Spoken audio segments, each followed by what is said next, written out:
हरे कृष्णा प्रभु जी, दंडवत प्रणाम। हरे कृष्णा माता। हरे कृष्ण प्रभु जी, दंडवत प्रणाम। हरे कृष्णा। ओम नमो भगवते वासुदेवाय। ओम नमो भगवते वासुदेवाय। ओम नमो भगवते वासुदेवाय। ओम नमो भगवते वासुदेवाय। ओम नमो भगवते वासुदेवाय। ओम नमो भगवते वासुदेवाय। नारायणं नमस्कृत्य नारायणं नमस्कृत्य नरं चैव नरोत्तमं नरं चैव नरोत्तमं देवीं सरस्वतीं व्यासं देवीं सरस्वतीं व्यासं ततो जयमुदीरयेत्। अतो जयमुदीरये। नष्टप्रायेषु अभद्रेषु नष्टप्रायेषु भद्रेषु नित्यं भागवत सेवया नित्यं भागवत सेवया भगवते उत्तमा श्लोके भगवते उत्तमा श्लोके भक्तिर्भवति नैष्ठिकी। भक्तिर्भवति नैष्ठिकी। हरे कृष्ण। आप सबका स्वागत है। हरे कृष्णा। प्रभु जी दंडवत प्रणाम। 8वें श्लोक से आगे बढ़ते हैं। 7 हो गए थे ना प्रभु? जी प्रभु जी। न हम तथात्मि यजमान हविर्विताने श्चो तद्धृत प्लुतम अदन्मुद्भुङ् मुखेन यद ब्राह्मणस्य मुखतः चरतो अनुभासं तुष्टस्य मयि अविहितैर्निज कर्म पाकै। न हम तथात्मि यजमान हविर्पिता या हविः पिताने श्यो तद्धृत प्लुतम अदन्मुद्भुङ् मुखेन यद ब्राह्मणस्य मुखतः चरतो अनुघासं तुष्टस्य मयि अविहितैर्निज कर्म पाकै। मेरे साथ पढ़िए। न अहम तथात्मि न अहं तथा अहम तथा यजमान यजमान हविः विताने विताने न अहम तथात्मि यजमान हविः विताने न हम तथा यजमान हविर्विताने चो तद्धृत श्यो तद्धृत प्लुप्तम प्लुतम मद अदन अदन हुतभुङ् मुखेन मुखेन चो तद्धृत प्लुतम अदन हुतभुङ् मुखेन श्यो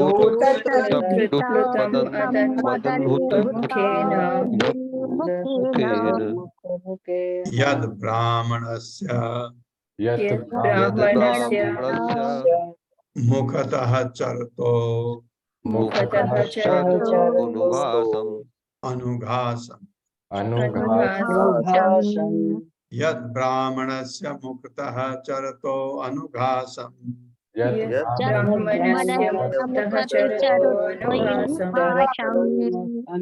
तुष्टस्य मयि तुष्टस्य मयि अवहितैर्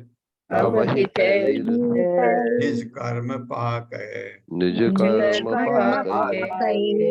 तुष्टस्य मयि अविहितैर् निज कर्म पाकै। तुष्टस्य मयि पाकै।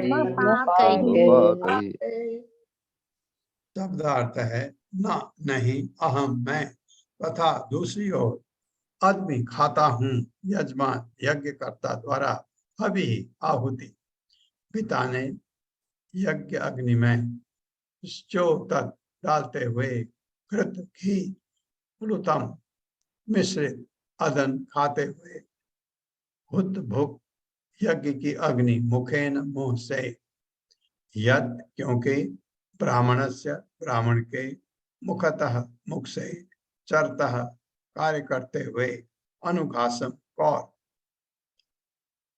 जो आप कौर खाते हैं ना तुष्टस्य तुष्ट मई मेरे लिए अवहितय अर्पित किया गया निज अपना कर्म कार्यकलाप पाके फलों के द्वारा यज्ञ अग्नि में जो मेरे ही निजी मुखों में से एक है।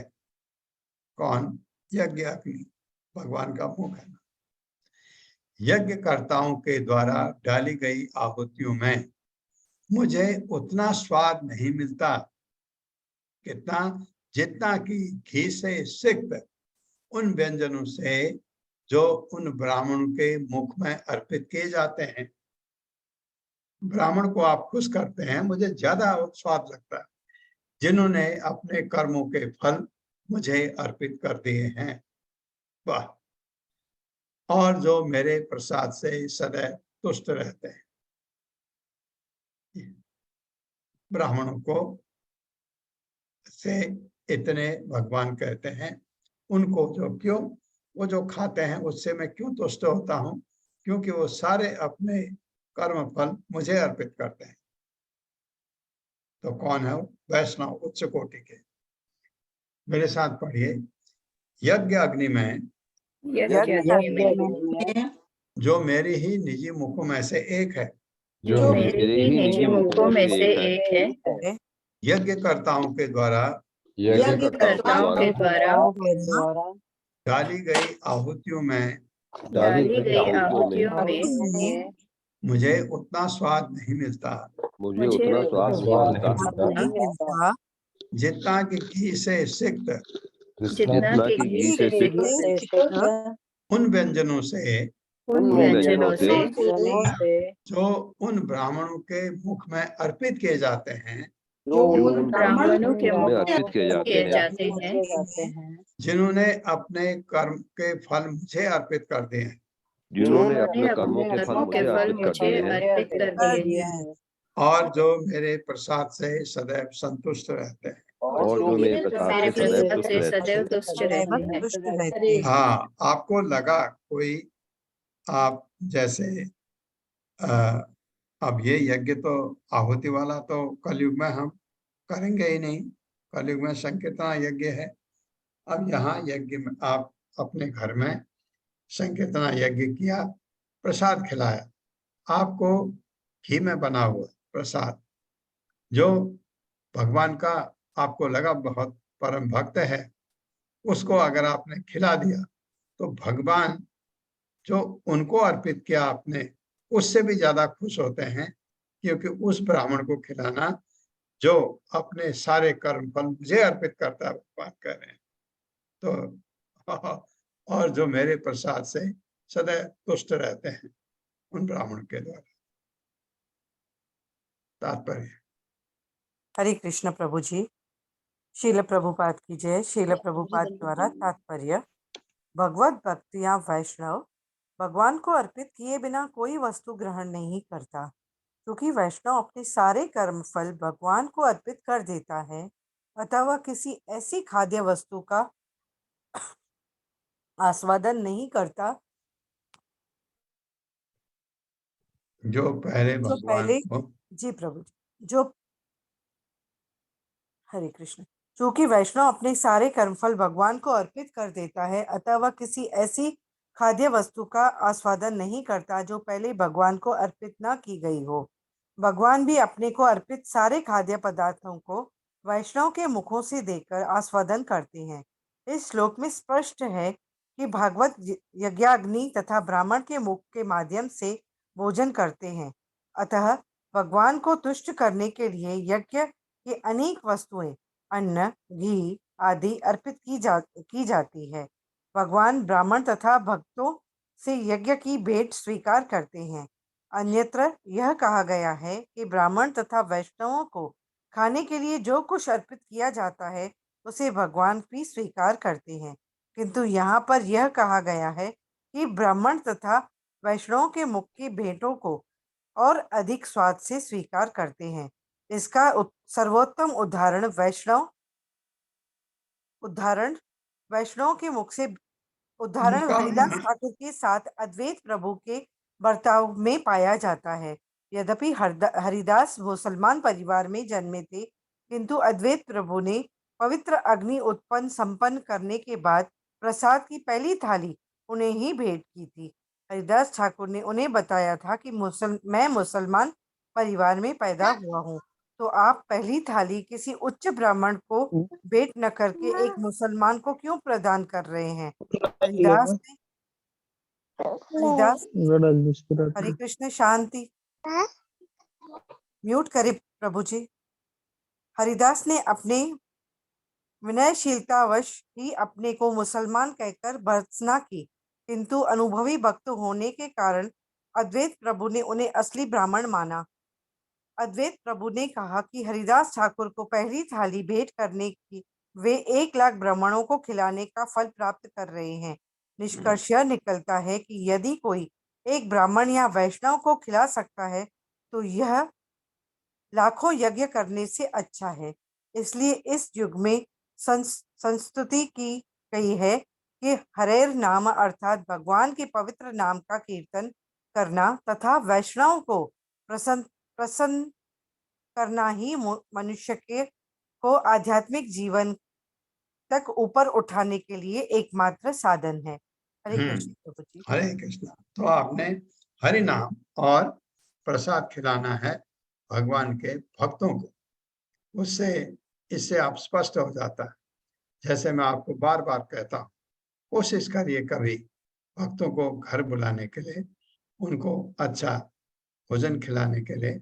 लेकिन आप ये ध्यान रखें, अगर आप 16 माला नहीं जप रहे हैं और माला जपते ही नहीं है, उनको आपने भोजन खिला दिया, ये अपराध हो जाएगा, क्योंकि वो उनको वैष्णवों को वही भोजन खिलाया जाता है जो भगवान को अर्पित हुआ रहता है। अर्पित करने वाला जो हवि है, हवि क्या है? यज्ञ है ना। ये तो हवि क्या है? भोजन, जो भोजन भगवान को अर्पित किया गया। किसके द्वारा? भगवान के भक्त द्वारा। जो 16 माला जपता है उसने खाना बनाया, जिसने भगवान को भोग लगाया वो 16 माला जपता है। और ये उसको आप उस प्रसाद को अगर आप भक्त को खिलाते हैं तो आपके कितने बताए 1 लाख यज्ञ करने से अच्छा है। इतना महान आपका काम हो जाता है आपसे। लेकिन बस आपने गलती एक नहीं करनी है कि अगर आपने नहीं 16 माला जपते हैं तो आप भगवान को भोग मत लगाइए। आप उनको बुलाइए, भक्तों को ये कहिए, प्रभु आप प्रसाद वहीं से ला दें। आप ऐसा हो सकता है आप उसकी भेंट दे दीजिए, जो प्रसाद पर इतना खर्चा वो लेके आए हैं उसका एक उसी अनुपात का एक चेक बना के उस मंदिर के लिए दे दीजिए। अगर ऐसा संभव है उनसे पूछ लीजिए। तो और नहीं तो अपने साथ में कोई भक्त होगा जो 16 माला जपता है, उसको बुला करके खाना बना के भगवान को ऑफर भोग लगा दीजिए, रख दीजिए। बाद में जो कीर्तन में जब भक्त आएंगे उनको खिला सकते हैं। इसलिए मैं कहता हूँ कि आप माला बढ़ा करके 16 माला अवश्य जपना चाहिए, क्योंकि 16 माला के लेवल पर हमको आना बहुत जरूरी है। अब आप कहेंगे माला क्या फर्क पड़ता है, 1 जपो 16 जपो। आपको जब जपते जपते 2 साल 4 साल 6 साल हो जाएगा, तब आपको पता लगता है कि कितना महान कार्य आप कर रहे हैं। शुरू में लगता है मैकेनिकल टाइप का है। ये लोग कहते हैं माला जपो माला जपो माला जपो। बहुत सारे लोग क्रिटिसाइज भी करते हैं। तो लेकिन ये कलयुग में हरि नाम जपना वही आपका यज्ञ है। 9वां श्लोक है, ऐसाम विभर्मि अहम अखंड विकुंठ योग माया विभूतिर अमलांग्री रजः किरीटः विप्रांत कोन विषहेत यद अर्हण अम्ब सद्यः पुनाति सह चंद्र ललाम लोकान् ऐसां विवर्मि अहम अखंड विकुंठ योग माया विभूतिर अमलांग्रि रजः किरीटः विप्रांस्तु को न विषहेत यद अर्हणाम्भ सद्यः पुनाति सह चंद्र ललाम लोकान्। मेरे साथ पढ़िए, ऐसां विभर्मि येषां विभर्म्य विभर्म्य है, विभर्म्य को तोड़िए। विभर्मि अहम, अगर उसको ई बना दोगे तो आ जाएगा बीच में। ऐसा विभर्मि अहम अखंड येषां विभर्मि अहम अखंड विकुंठ योग विकुंठ योग विकुंठ योग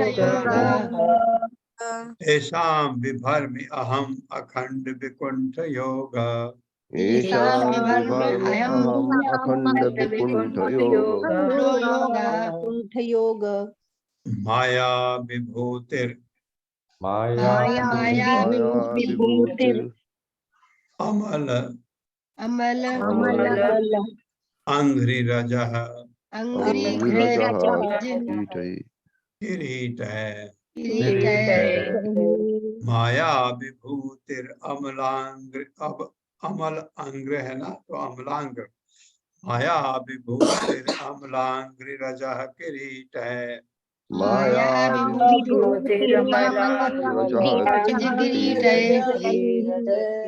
विभ्रांस्तु को न विषहेत यत् अर्हणाम्बः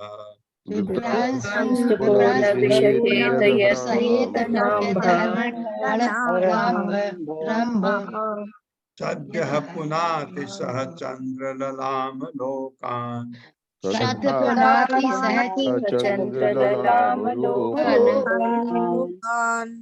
शब्द अर्थ है ऐसा ब्राह्मण का विभर्म धारणा करता हूँ अहम मैं अखंड अटूट विकुंठ बिना अवरोध के योग माया अंतरंगा शक्ति विभूति ऐश्वर्य अमल शुद्ध अंग्री पाँव की रजह धूली किरीट है मेरे मुकुट पर विप्राण ब्राह्मण तो लेकिन कह कौन ना नहीं विषहित ले जाते हैं यद भगवान का अर्हण अम्ब पाँव को धोने से प्राप्त जल सद्य तुरंत पुनाति पवित्र बनाता है सह सहित चंद्र ललाम शिव जी लोकान तीनों लोगों को। मैं अपनी अबाधित अंतरंगा शक्ति का स्वामी हूँ तथा गंगा जल मेरे पाँव को धोने से निकलता हुआ जल है, वही जल जिसे शिव जी अपने सिर पर धारण किए हुए हैं उनको तथा तीनों लोगों को पवित्र करता है। शिव जी को पवित्र करता है तीनों लोगों को जहाँ जल जाता है। यदि मैं वैष्णव के पैरों की धूलि को अपने सिर पर धारण करूं तो मुझे ऐसा करने से कौन मना करेगा। इतना वैष्णव को भगवान इतना मानते हैं। एक जगह हमने पढ़ा है कि भगवान कहते हैं मैं अपने भक्तों के पीछे पीछे चलता हूं ताकि उनके पैरों की धूल मेरे मुकुट पर लगे, मेरे सिर में लगे। ये मेरे साथ पढ़े, मैं अपनी अबाधित अंतरंगा शक्ति का स्वामी हूँ। मैं अपनी अंतरंगा शक्ति का स्वामी तथा गंगा जल से गंगा जल मेरे पाँव को धोने से निकलता हुआ जल है, वही जल जिसे शिव जी अपने सिर पर धारण किए हुए हैं, अपने सिर पर धारण किए हुए हैं उनको तथा तीनों लोगों को पवित्र करता है। उनको तथा तीनों लोगों को पवित्र करता है। यदि मैं वैष्णव के पैरों की धूल को अपने सिर पर धारण करूं अपने सिर पर धारण करूं तो मुझे ऐसा करने से कौन मना करेगा। तो मुझे ऐसा करने से कौन मना मैं कर ही नहीं सकता क्योंकि भगवान स्वराट है। पहला श्लोक आपने भागवतम का पढ़ा ना, अभिज्ञा स्वराट, स्वतंत्र है। स्वराट का मतलब स्वतंत्र, तो उनको कोई मना नहीं कर सकता किसी भी चीज के लिए। तात्पर्य हरे कृष्ण। अत्री माता जी। हरे कृष्ण। तात्पर्य श्रील प्रभुपाद के जय। श्रील प्रभुपाद के द्वारा पूर्ण पुरुषोत्तम भगवान की अंतरंगी तथा बहिरंगी शक्तियों में अंतर ये है कि अंतरंग शक्ति में तथा आध्यात्मिक जगत में सभी ऐश्वर्य अविचल रहते हैं, जबकि बहिरंगी अथवा भौतिक शक्ति में सारी ऐश्वर्य नश्वर प्रकट होते हैं। श्री भगवान की श्रेष्ठता आध्यात्मिक तथा भौतिक दोनों ही जगतों में समान होती है, किंतु आध्यात्मिक जगत श्री भगवान का साम्राज्य कहलाता है और भौतिक जगत माया का साम्राज्य कहलाता है। माया उन वस्तुओं को का द्योतक है जो वास्तव में तत्व नहीं है। भौतिक जगत का ऐश्वर्य प्रतिबिंबित ऐश्वर्य होता है। श्रीमद् भगवत गीता में कहा गया है कि ये भौतिक जगत उस वृक्ष की तरह है जिसकी जड़ें ऊपर की ओर तथा शाखाएं नीचे की ओर होती है। इसका अर्थ ये हुआ कि भौतिक जगत आध्यात्मिक जगत की छाया है। असली ऐश्वर्य तो आध्यात्मिक जगत में रहता है। आध्यात्मिक जगत के अधिष्ठाता देव स्वयं श्री भगवान है, जबकि भौतिक जगत में अनेक स्वामी है। अंतरंगी तथा बहिरंगी शक्तियों में यही अंतर है। श्री भगवान कहते हैं कि यद्यपि वे ही अंतरंग शक्ति के प्रधान कारण है और यद्यपि भौतिक जगत के पादपक्षालित जल से पवित्र बनता है, तो भी उनके मन में ब्राह्मण तथा वैष्णव के प्रति सर्वाधिक आदर रहता है। जब श्री भगवान स्वयं ही वैष्णव तथा ब्राह्मण को इतना आदर प्रदान करते हैं, तो फिर इन पुरुषों को ऐसा आदर प्रदान करने से कौन इनकार कर सकता है। हरे कृष्ण। हरे कृष्ण माता जी, हरे कृष्ण। वैष्णव ब्राह्मणों से भगवान का कितना लगाव। अब एक चीज है, पहले हम ये दिमाग में रहता था जब तक भागवतम नहीं पढ़ा, भगवत गीता नहीं पढ़ी, क्या अरे काश हम भी ब्राह्मण होते हैं।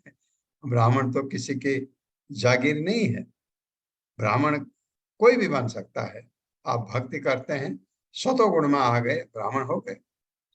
और उससे भी अच्छा है और ऊपर जाइए शुद्ध सत्व में, तो आपसे भगवान कह रहे हैं, आपको भगवान आपकी रक्षा करते हैं। फिर जब वहां आप पहुंच जाते हैं, फिर आपको कोई चिंता नहीं, आप निडर हो जाते हैं।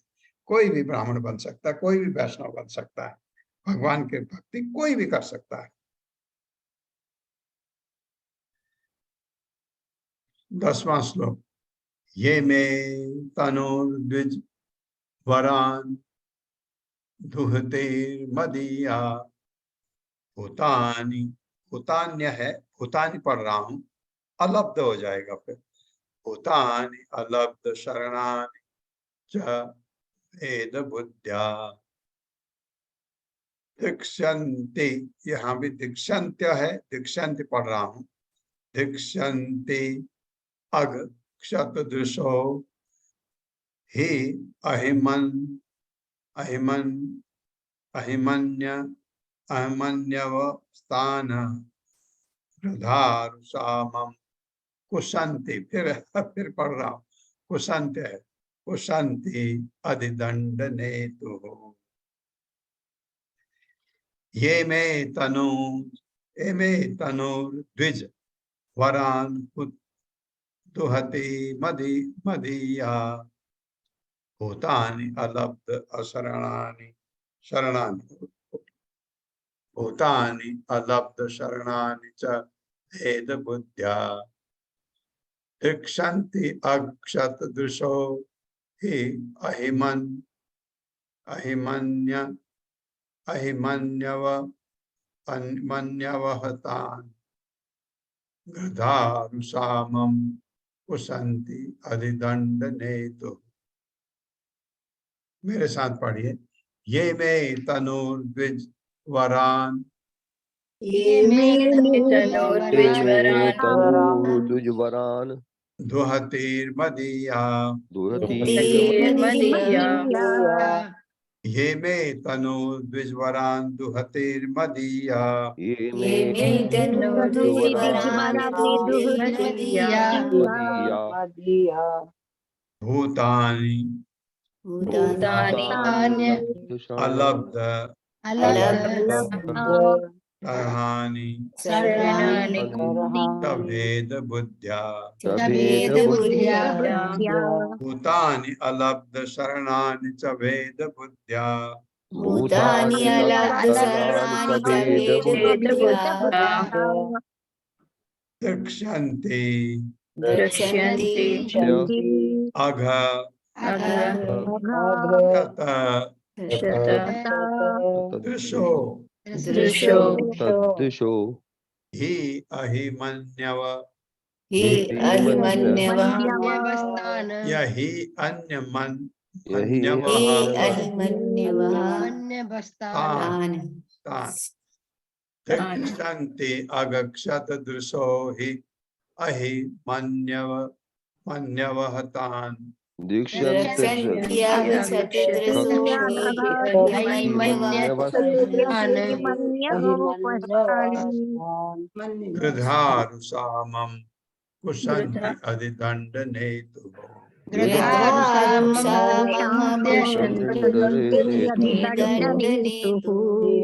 शब्दार्थ है ये जो पुरुष मेरा तनु शरीर द्विज वरान ब्राह्मण में सर्वश्रेष्ठ दुहती गौवें अधिया मुझसे संबंधित भूतानि जीव अलब्ध शरणानि आश्चर्यहीन च तथा वेद बुद्धिया भिन्न मानते हुए दृक्ष्यन्ति देखते हैं अगर पाप के द्वारा क्षतिग्रस्त दृश्य निर्णय की शक्ति ही क्योंकि अहि सर्पवत मन्यवः क्रुद्ध तान उन्हीं व्यक्तियों को गृधा घीद जैसे दूध रुषा क्रोध से मम मेरे अधिदंड नेतु दंड के अधीक्षक यमराज का अनुवाद है ब्राह्मण गौवें तथा निस्सहाय प्राणी मेरे ही शरीर है। जिन लोगों की निर्णय शक्ति अपने पाप के कारण क्षतिग्रस्त हो चुकी है वे इन्हें मुझसे पृथक रूप में देखते हैं। वे क्रुद्ध सर्पों के समान हैं और वे पापी पुरुषों के अधीक्षक यमराज के गीध जैसे दूतों की चोंचों से क्रोध में नोच डाले जाते हैं। मेरे साथ पढ़िए ब्राह्मण गौवें तथा निस्सहाय प्राणी मेरे ही शरीर हैं। जिन लोगों की निर्णय शक्ति अपने पाप के कारण क्षतिग्रस्त हो चुकी है वे इन्हें मुझसे पृथक रूप में देखते हैं। पृथक रूप में देखते हैं। तो क्या होता है उनके साथ, अब सुनिए। वे क्रुद्ध सर्पों के समान हैं। जब क्रुद्ध होता है तो किसी को भी डसता है ना। और वे पापी पुरुषों के अधीक्षक यमराज के गीत जैसे दूतों की चोंचों से क्रोध में नोच डाले जाते हैं। यमराज के गीत जैसे दूतों की चोंचों से क्रोध से नोच लिए जाते हैं। तात्पर्य। हरे कृष्ण सुधीर प्रभु जी। हरे कृष्णा सभी को दंडवत प्रणाम। शील प्रभुपाद जी की जय। शील प्रभुपाद जी के द्वारा तात्पर्य। ब्रह्म संहिता के अनुसार गौएं, ब्राह्मण, स्त्रियां, बच्चे तथा वृद्ध पुरुष निस्सहाय प्राणी हैं। इन पांचों में से ब्राह्मणों तथा गौओं का इस श्लोक में विशेष उल्लेख हुआ है, क्योंकि भगवान ब्राह्मणों तथा गौओं के हित के विषय में सदा चिंतित रहते हैं और इसी रूप में वंदित होते हैं। अतएव भगवान विशेष रूप से उपदेश देते हैं कि किसी को इन पांचों से, विशेष रूप से गौवें तथा ब्राह्मणों से ईर्ष्या नहीं करनी चाहिए। भागवत के इन्हीं पाठों में दुहती के स्थान पर दुहित्री शब्द का प्रयोग मिलता है, किंतु दोनों ही शब्दों से अर्थ एक ही निकलता है। दुहती का अर्थ गाय है और दुहित्री ही का भी अर्थ गाय हो सकता है, क्योंकि गाय को सूर्य देव की पुत्री माना जाता है। जिस तरह से बच्चों की देखरेख उनके माता पिता द्वारा की जाती है, उसी प्रकार स्त्री वर्ग की देखरेख पिता, पति या सयाने पुत्र द्वारा की जानी चाहिए। जो लोग असहाय हैं, उनको उनकी देखरेख उनके अभिभावकों द्वारा की जानी चाहिए, अन्यथा वे यमराज द्वारा दंडित किए जाएंगे, क्योंकि यमराज भगवान द्वारा पापी प्राणियों के कार्यकलापों का निरीक्षण करने के लिए नियुक्त है। यहाँ पर यमराज के सहायकों या दूतों की उपमा गिद्धों से दी गई है, और जो लोग अपने लक्ष्यों की रक्षा करने का कर्तव्य नहीं निभाते, उनकी तुलना सर्पों से की गई। गिद्ध सर्पों के साथ बहुत ही बुरी तरह से बर्ताव करते हैं, उसी प्रकार दूत असावधान अभिभावकों के साथ बुरी तरह पेश आते हैं। हरे कृष्णा सभी को। तो इसलिए ब्राह्मणों का यानी भक्तों का, जो मंदिर में भगवान के भक्त हैं वो ब्राह्मण हैं। उनमें से कुछ ब्राह्मण हैं, कुछ जो तरक्की करके वैष्णव में होंगे, तो हमको आपको नहीं पता लगता है, लेकिन उनको ब्राह्मण तो अवश्य ही हैं, सबके सब। तो इसलिए हमको इस चीज का ध्यान रखना। मैं कहता हूँ कभी वो आपके घर आ गए किसी कारण, उनका सम्मान करिए तहे दिल से, खुश होकर के। आपका दिन वो दिन बहुत अच्छा है जब ऐसे ब्राह्मण आपके घर में आते हैं, भगवान के भक्त। ब्राह्मण का मतलब ब्राह्मण परिवार से नहीं, मेरा मतलब जिसमें ब्राह्मण के गुण हैं। आपके घर में आ गए, आपका घर तीर्थ स्थान बन गया, उनके पैर इतने पवित्र हैं, तो दंडवत करिए, सेवा करिए, पानी पिलाइए। क्या किस प्रयोजन से आए हैं, पूरी कोशिश करिए उनको खुश करने की। उनको खुश करने का मतलब अब आप याद रखिए, भगवान खुश होते हैं। वो खुश हुए, अगर आपने उनको खुश किया, भगवान का हाथ आपके सिर के ऊपर, ऐसा समझिए। 11वां श्लोक है, ये ब्राह्मणान् वै धिया क्षिपतो अर्चयन्तः तुष्यधृतः स्मित सुधोक्षित पद्म वक्त्रा वाण्या अनुराग कलया आत्मजवद गृणन्तः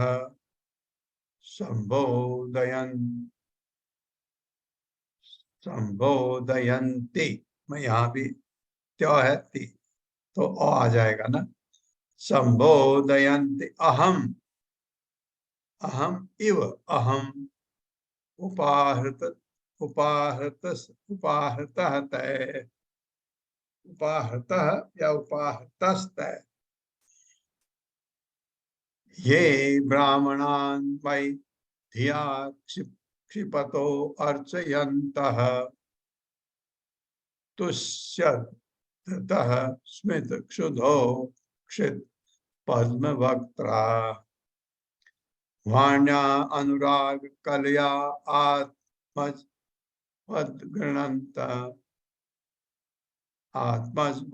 गृणन्तः संबोधयन्ति अहम इव, अहम उपाहृतः तय। मेरे साथ, ये ब्राह्मणान् वै धिया, ये ब्राह्मणान् वै धिया क्षिपतो अर्चयन्तः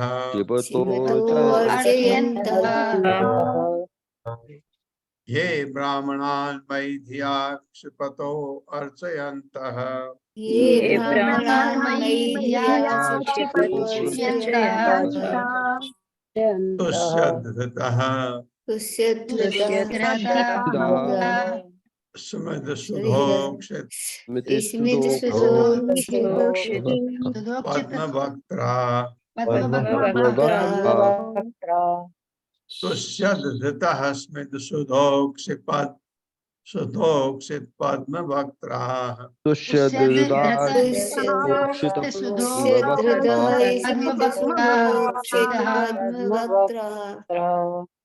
वाण्या अनुराग कलया आत्मज बद वाण्या अनुराग कलया आत्मज बद गृणन्तः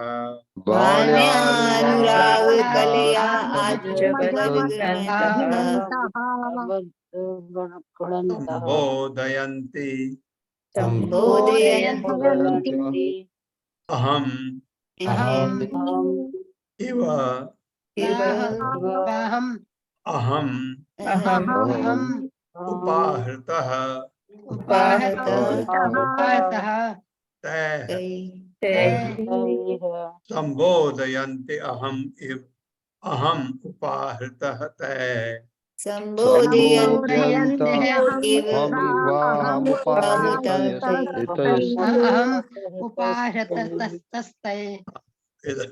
वेद व्यास ने पूरी संधि करके श्लोक लाइन लिखी।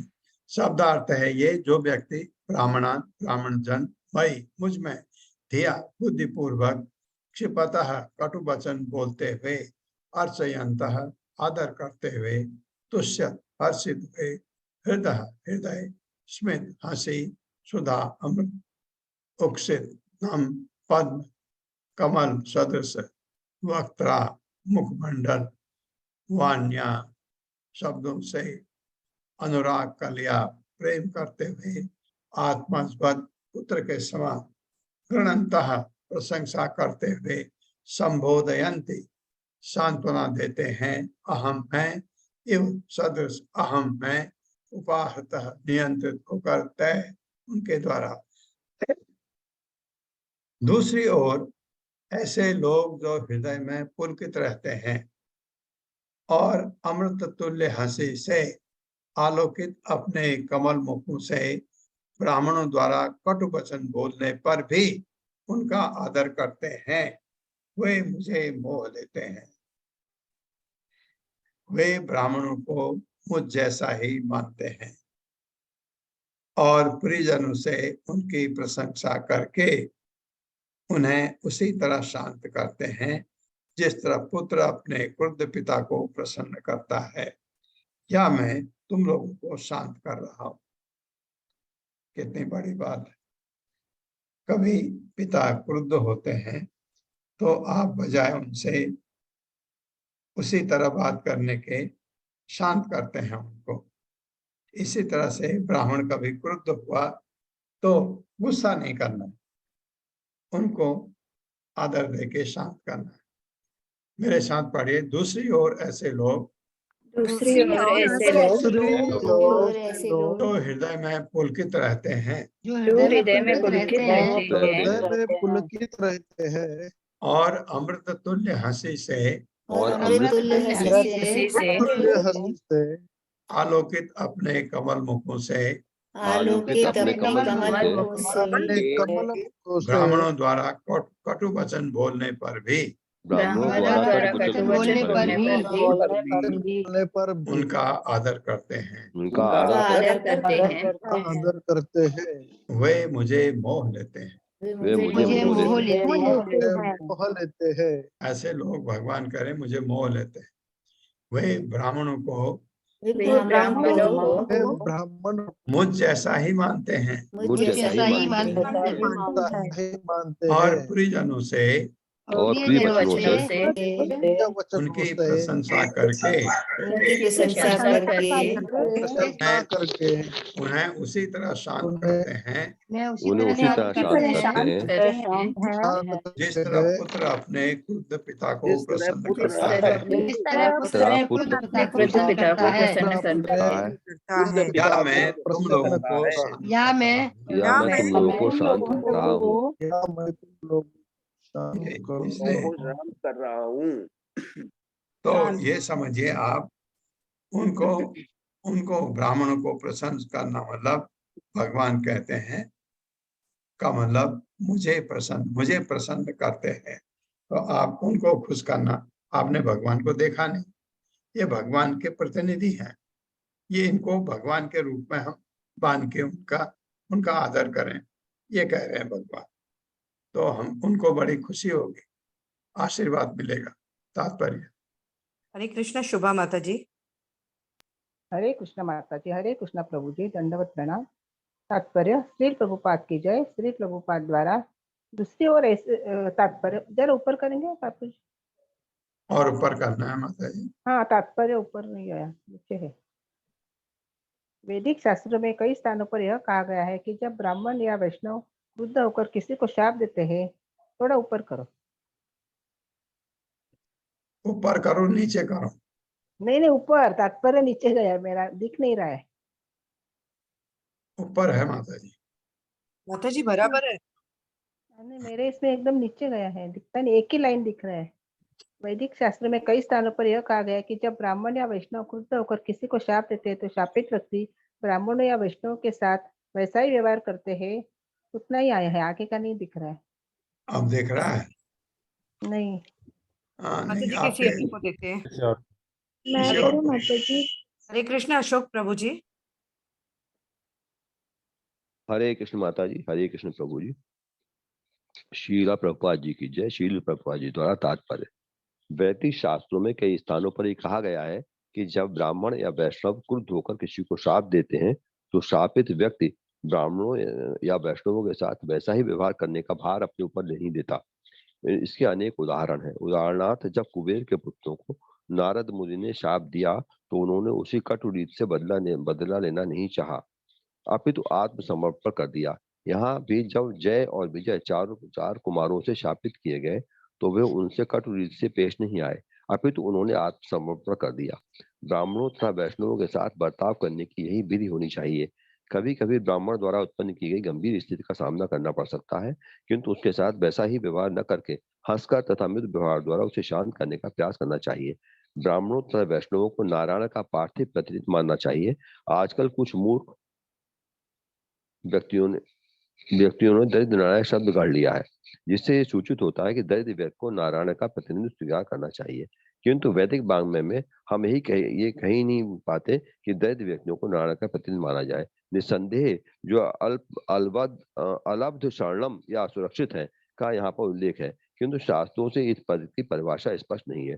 दरिद्र व्यक्ति को असुरक्षित नहीं होना चाहिए, लेकिन ब्राह्मण को विशेष रूप से नारायण का प्रतिनिधि माना जाना चाहिए और उन्हें नारायण के समान उनकी पूजा करनी चाहिए। उसका विशेष उल्लेख है कि ब्राह्मण को शांत करने के लिए कमल जैसा मुख होना चाहिए। कमल जैसा मुख तब दिखता है जब मनुष्य प्रेम तथा वात्सल्य से अलंकृत हो।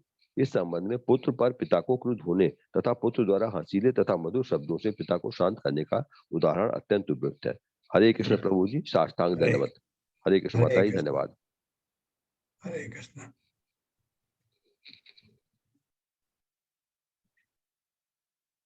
तन्मय सुभर्तुर अवसाय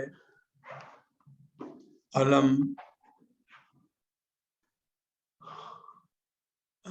तन्मय सुभर्तुर अवसायम अलक्ष्यमाणो, लक्ष्यमाणो है और उसमें जुड़ा है युष्मद् व्यतिक्रम गतिम प्रतिपद्य सत्य भूयो ममांतिकम इताम तद अनुग्रहो में यत् कल्पताम अचिरतो भृतयो विवासः।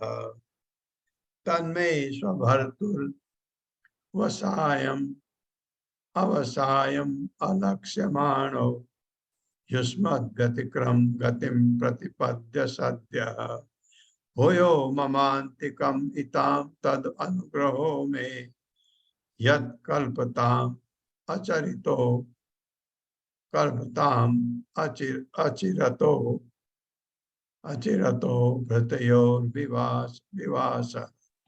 मेरे साथ पढ़िए। तन्मे स्वभर्तुर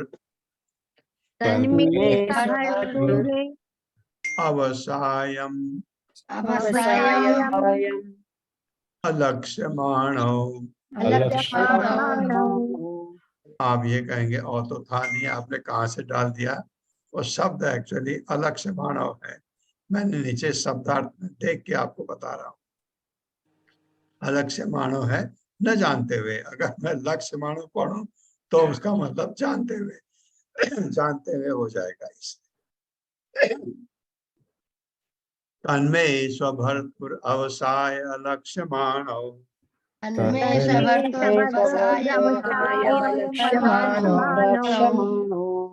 युष्मद्गतिक्रम गतिम प्रतिपद्य सद्यः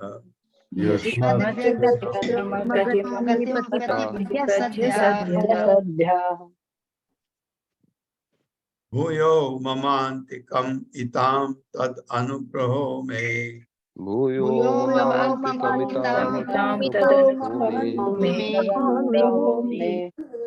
यत् कल्पताम अचिरतो भृतयोर्विवासः। यत् कल्पतामचरितो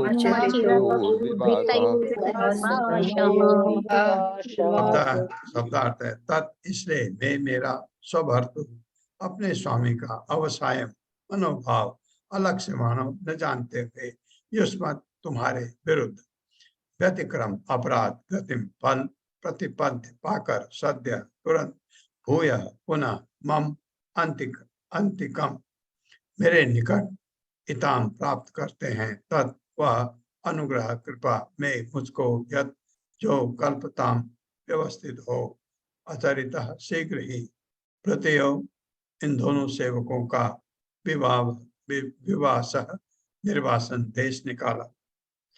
मेरे इन सेवकों ने अपने स्वामी के मनोभाव को न जानते हुए आपके प्रति अपराध किया है, इसलिए मैं इसे अपने प्रति किया गया अनुग्रह मानूंगा यदि आप यह आदेश दें कि वे मेरे पास शीघ्र लौट आए। वाह, खुद नहीं कह रहे भगवान, उनको उनसे कहलवा रहे जिन्होंने साफ दिया था।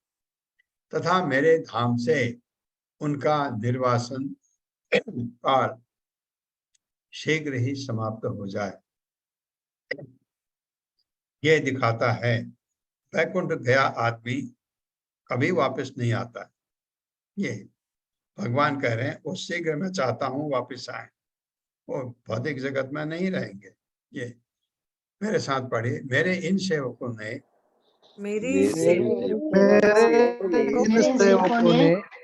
अपने स्वामी के मनोभाव को न जानते हुए आपके प्रति अपराध किया है। आपके प्रति अपराध किया है। इसलिए मैं इसे अपने प्रति किया गया अनुग्रह मानूंगा। इसलिए मैं इसे अपने अनुग्रह मानूंगा। यदि आप यह आदेश दें कि वे मेरे पास शीघ्र ही लौट आए, वे मेरे पास शीघ्र ही लौट आए तथा मेरे धाम में उनका निर्वासन काल मेरे धाम से उनका निर्वासन काल समाप्त हो जाए। शीघ्र ही समाप्त हो जाए। दोनों भक्तों का जो ये भक्त आए उनको भी खुश किया, अपने भक्तों को जो उनके साथ सेवा कर रहे थे समय से भगवान कौन थे यह प्रति जाने ही न मई भक्त प्रणश्यति, मेरे भक्त का विनाश हो ही नहीं सकता। ये हो गया से तात्पर्य माता है। हरे कृष्ण। सुशील गुप्ता प्रभु जी अनम्यूट करें। अनम्यूट करें प्रभु जी। प्रभु जी अनम्यूट करें। अनम्यूट करना नहीं आ रहा होगा। हरे कृष्ण प्रभु जी, आपकी आवाज नहीं आ रही, अनम्यूट करें। म्यूट वाले बटन को दबा दें, अनम्यूट हो जाएंगे। हरे कृष्णा। हरे कृष्णा। संतोषी जी। इस कथन से हम ये समझते हैं कि भगवान अपने सेवकों को बैकुंठ धाम वापस लाने के लिए कितने चिंतित हैं। इसलिए यह घटना सिद्ध करती है कि जो लोग एक बार बैकुंठ में प्रविष्ट हो चुके हैं वे कभी नीचे नहीं गिर सकते। जय तथा विजय का मामला पतन का नहीं है, यह तो मात्र एक घटना है। ऐसे भक्तों को जल्द से जल्द बैकुंठ वापस लाने के लिए भगवान सदैव चिंतित रहते हैं। यह कल्पना करनी होगी कि भगवान तथा भक्तों के मध्य किसी प्रकार की भ्रांति की संभावना नहीं रहती, किंतु जब एक भक्त तथा दूसरे भक्त के बीच कोई विभेद या व्यवधान आता है तो भक्त को परिणाम भोगना पड़ता है। यद्यपि यह कष्ट क्षणिक होता है, भगवान अपने भक्तों पर इतने दयालु हैं कि उन्होंने द्वारपालों के अपराध का सारा भार अपने ऊपर ले लिया और मुनियों से प्रार्थना की कि वे उन्हें ऐसी सुविधा प्रदान करें जिससे वे जल्दी से जल्दी बैकुंठ वापस आ सकें। हरे कृष्ण। हरे कृष्ण। ये जो कहा, ये 13वां श्लोक। ब्रह्मोवाच अथ तस्यो सतीं देवीं ऋषिकुल्यां सरस्वतीं नास्वाद्यः मन्युष्ठानां तेषाम् आत्मा अपि तृप्यत। मेरे साथ पढ़िए। ब्रह्मोवाच अथ तस्यो सतीं देवीं ऋषिकुल्यां सरस्वतीं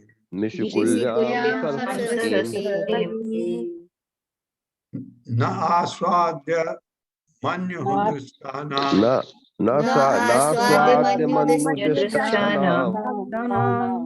तेषाम् आत्मा अपि तृप्यत। तेषाम्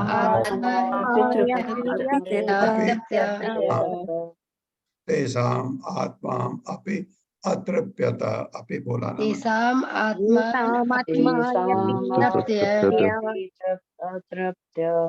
ब्रह्मा ने आगे कहा, यद्यपि मुनियों को, एक मिनट, यद्यपि मुनियों को क्रोध रूपी सर्प ने डस लिया था।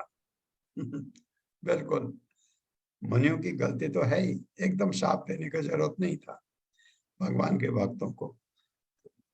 ब्रह्मा ने आगे कहा, यद्यपि मुनियों को क्रोध रूपी सर्प ने डस लिया था, किंतु उनकी आत्माएं भगवान की उस मनोहर तथा तेजपूर्ण वाणी को सुनकर अघाई नहीं थी, जो वैदिक मंत्रों की श्रृंखला के समान थी।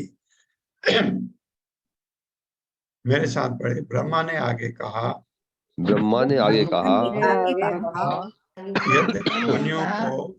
यद्यपि मुनियों को क्रोध रूपी सर्प ने डस लिया था, किंतु उनकी आत्माएं भगवान की उस मनोहर तथा तेजपूर्ण वाणी को सुनकर भगवान की अघाई नहीं थी, जो वैदिक मंत्रों की श्रृंखला के समान थी। जो वैदिक मंत्रों की श्रृंखला के समान थी। ओम अज्ञानतिमिरान्धस्य ज्ञानाञ्जनशलाकया चक्षुरुन्मिलितं तस्मै श्री गुरवे नमः। नमो विष्णुपादाय कृष्णपृष्ठाय भूतले श्रीमते भक्तिवेदांत स्वामिनिति नामिने। नमस्ते सारस्वती देवे गौरवाणी प्रचारिणे निर्विशेष शून्यवादी वाचास्ते सदा। जय हो श्री कृष्ण चैतन्य प्रभु नित्यानंद श्री अद्वैत गदाधर श्रीवासादि गौर भक्तवृंद। हरे कृष्णा कृष्ण कृष्णा हरे हरे, हरे राम राम राम हरे। एक मैं